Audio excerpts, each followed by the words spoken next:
Halo, selamat malam. Assalamualaikum warahmatullahi wabarakatuh. Kembali lagi dengan saya, Kak Amei. Hari ini kita akan belajar mengenai kejahatan. Jadi, kalau kita tilik lebih dalam, kejahatan itu masuk ke kajian sosiologi kriminalitas.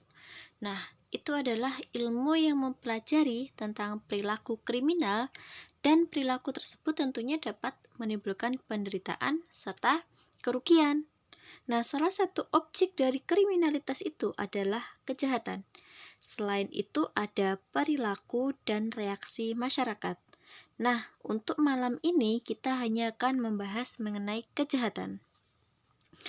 Baiklah, kejahatan adalah bentuk pelanggaran keteraturan sosial atau kepada undang-undang pidana. Jadi ketika kita melanggar peraturan undang-undang pidana ataupun nilai dan norma saja, itu sudah dikatakan sebagai kejahatan. Oke, kita masuk ke jenis-jenis kejahatan menurut Lake, Keller, dan Catton. Nah, yang pertama, kejahatan tanpa korban atau crime without victim. Kenapa saya sertakan bahasa Inggrisnya? Karena biasanya di dalam soal itu menggunakan bahasa Inggris ataupun bahasa Indonesia, tergantung dari yang nulis siapa.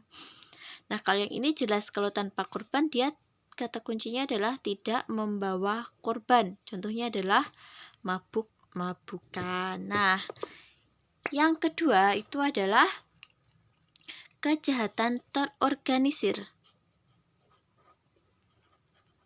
Biasanya kalau terorganisir ini dia berbentuk komplotan.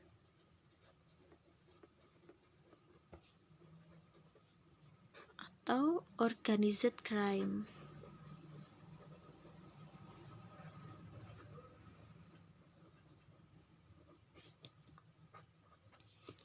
Ini adalah kelompokan atau kelompok yang berkesinambungan atau saling berhubungan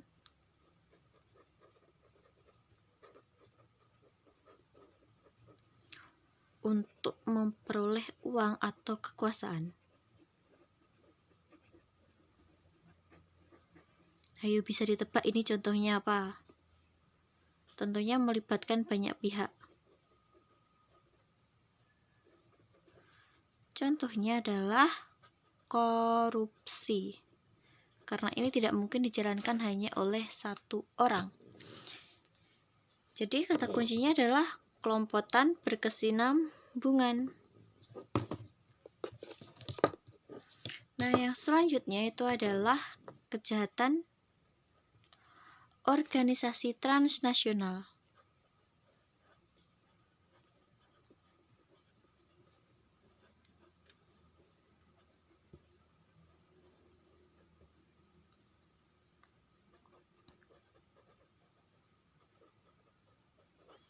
Karena transnasional, maka yang jelas ini adalah kejahatan terorganisir yang melampaui batas negara.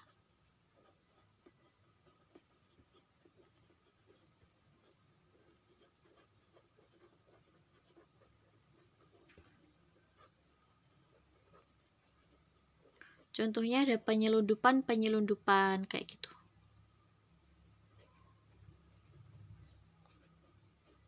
Ini sudah mengenai ketahanan negara ya, kalau yang ini. Kayak penyelundupan narkoba, penyelundupan senjata, dan lain-lain.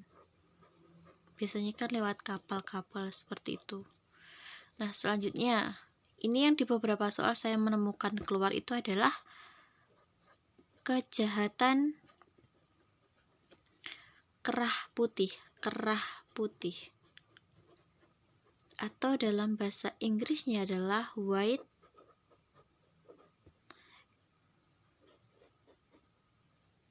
collar crime.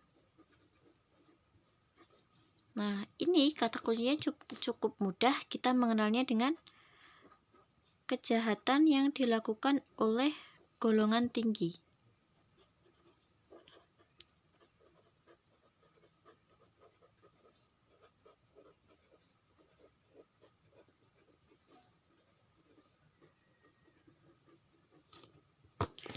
Jadi yang perlu digaris merah adalah golongan tinggi di sini. Golongan tinggi itu siapa?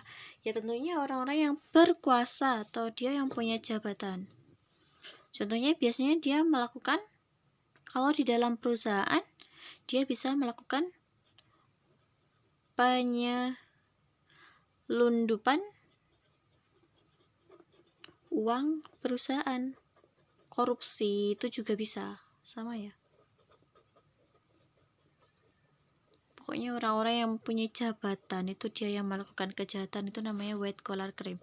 Nah, kalau yang ini kebalikannya, dia namanya adalah kejahatan kerah biru.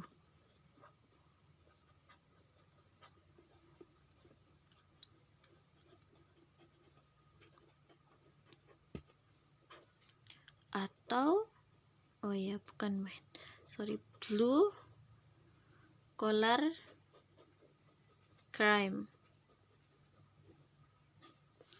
Tentunya dia adalah kebalikannya dari white collar crime, yaitu kejahatan